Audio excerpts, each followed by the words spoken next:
Good evening friends, आप सभी का स्वागत है द रॉयल इंस्टीट्यूट में। हमने लास्ट जो हमारी क्लासेस थी उसमें हमने बात किया था रिप्रोडक्टिव सिस्टम पे। आज हम फ्रेंड्स बात करेंगे डाइजेस्टिव सिस्टम पे। तो आपको यहाँ पर डायग्राम दिखाई दे रहा है, हिंदी और इंग्लिश दोनों में आपको नाम दिखाई दे रहे हैं।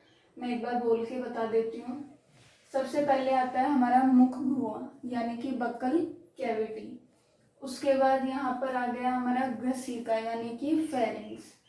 फिर है ग्रसनी यानी आइसोफेगस, यकृत, लीवर, आमाशय, स्टोमच, पैनक्रियाज, स्मॉल इंटेस्टाइन, और ये है हमारी बड़ी आंत लार्ज इंटेस्टाइन।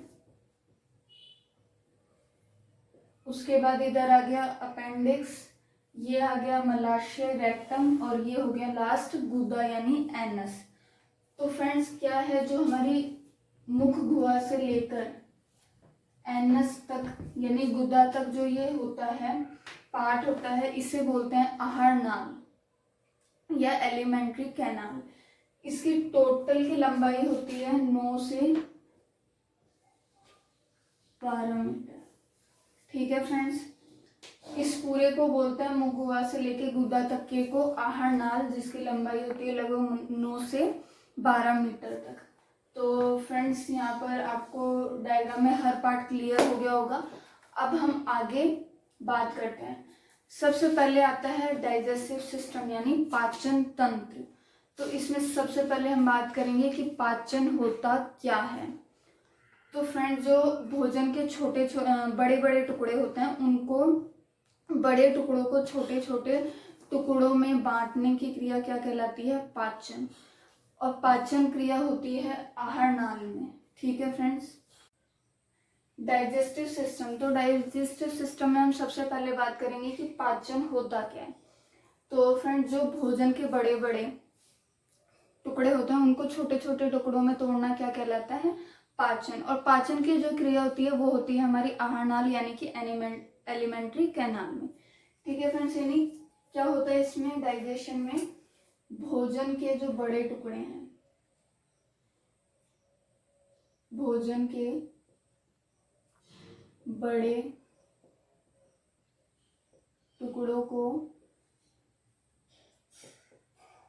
को छोटे छोटे टुकड़ों में तोड़ना।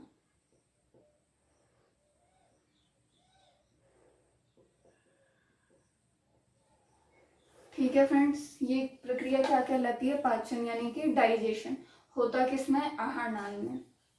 आहार नाल की लंबाई पूछ सकता है, हमने बात कर ली उस पर। 10 से 12 मीटर ये लंबी होती है आहार नाल। ठीक है फ्रेंड्स, मुख गुहा से लेके गुदा तक ये पाई जाती है। अब यहाँ पर एक चीज आती है, 3 टाइप के पर्सन होते हैं, मांसाहारी, शाकाहारी, सर्वाहारी।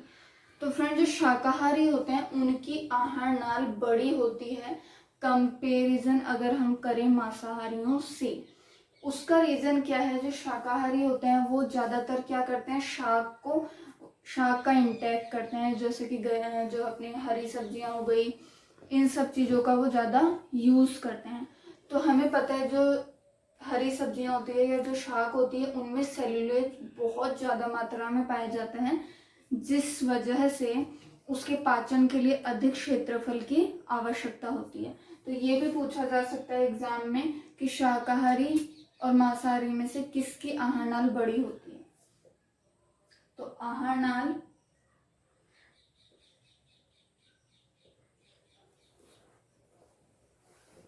शाकाहारियों की बड़ी होगी, मांसाहारियों से बड़ी होगी मांसाहारियों से। ठीक है फ्रेंड्स, क्यों होगी ये भी हमने बात कर ली, क्योंकि इनमें क्या है, ज्यादातर ये क्या करते हैं, शाक का इंटेक करते हैं, और उसमें क्या पाया जाता है, सेल्यूलोज। ठीक है फ्रेंड्स,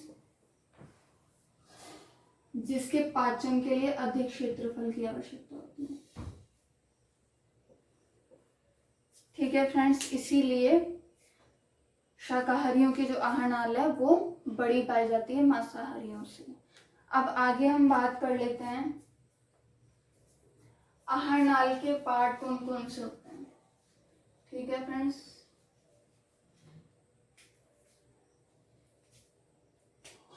ये हो गई हमारी आहार नाल।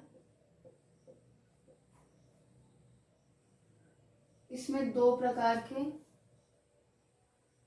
जो है पार्ट पाए जाते हैं। पहला यहाँ पर अंग, ठीक है फ्रेंड्स, और यहाँ पाई जाती हैं पाचक ग्रंथियां।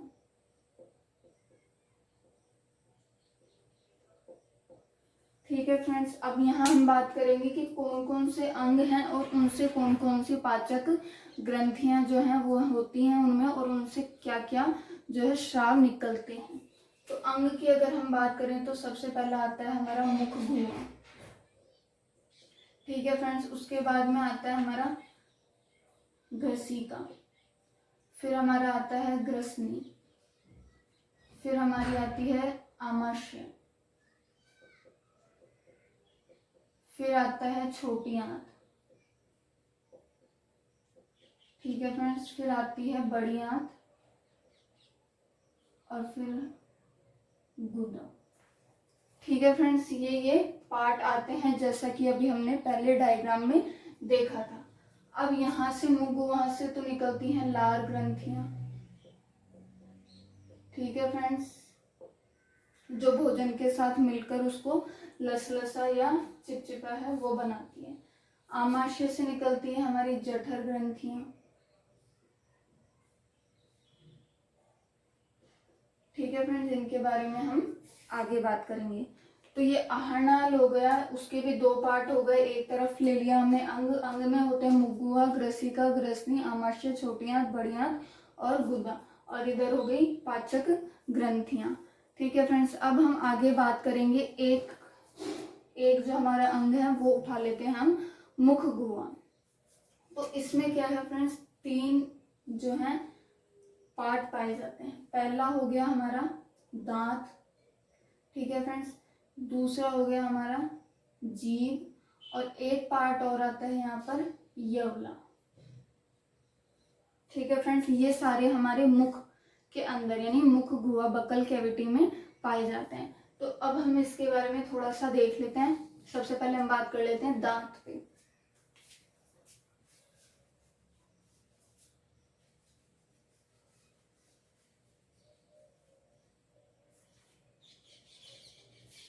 सबसे पहले हम बात कर रहे हैं दांत यानी टीथ पे। ठीक है फ्रेंड्स, ये बेसिकली होते हैं दो टाइप के। ठीक है फ्रेंड्स, पहला आता है हमारा दूध के दांत। दूध के दांत, और दूसरा आता है हमारे वयस्क या जो स्थायी दांत आते हैं।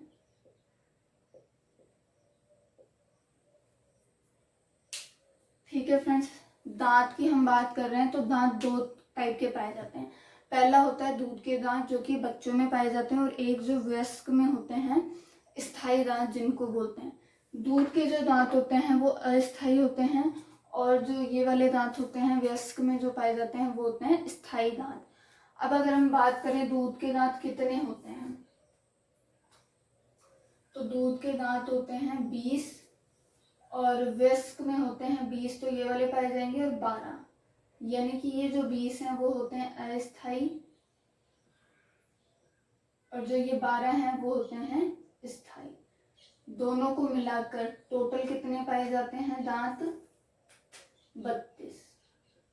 ठीक है फ्रेंड्स, 20 जो होते हैं वो दूध के दांत होते हैं, और वो बेसिकली बच्चों में, छोटे बच्चों में पाए जाते हैं। अब अगर हम बात करें कि दांत संरचना या कार्य के आधार पर दांत कितने प्रकार के होते हैं।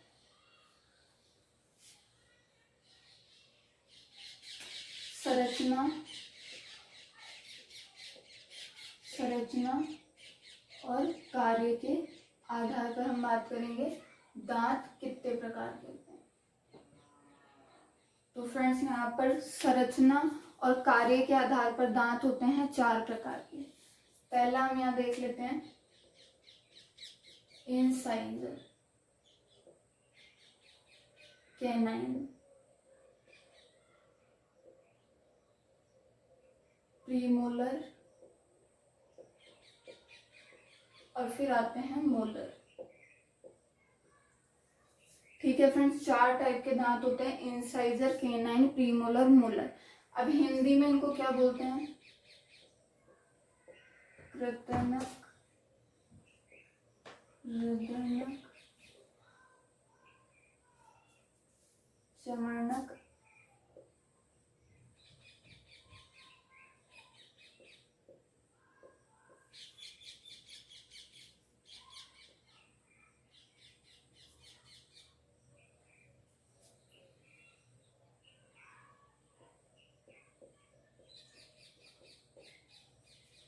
ठीक है फ्रेंड्स, यहाँ पर 4 टाइप के दांत पाए जाते हैं, इंसाइजर, केनाइन, प्रीमोलर, मोलर। इसको बोलते हैं कृतनक, हृदयनक, अग्र, चमड़नक और चमड़नक। अब इनकी संख्या कितनी कितनी होती है वो देख लेते हैं। ये फ्रेंड्स पाए जाते हैं 8, 4, 8, 12। टोटल कितने हो गए? 32। और इधर 8, 4, 0, 8, ये हो गए हमारे 20। ठीक है फ्रेंड्स, अब बात कर लेते हैं, ये तो हो गए इतने इतने होते हैं। अब इनका काम क्या होता है? इनका काम होता है काटना, इनका होता है चीरना, फाड़ना, चबाना, इनका दबाना। ठीक है फ्रेंड्स, यहाँ पर हमने कार्य और संरचना के आधार पर बात की है कि दांत कितने प्रकार के होते हैं। 4 प्रकार के, इंसाइजर, कैनाइन, प्रीमोलर, मोलर। संख्या की हमने बात करी और इनके क्या क्या काम होते हैं इनके बारे में हमने देखा। ठीक है फ्रेंड्स, अब जो है आगे हम बात करेंगे, हमारा जो नेक्स्ट है जीभ।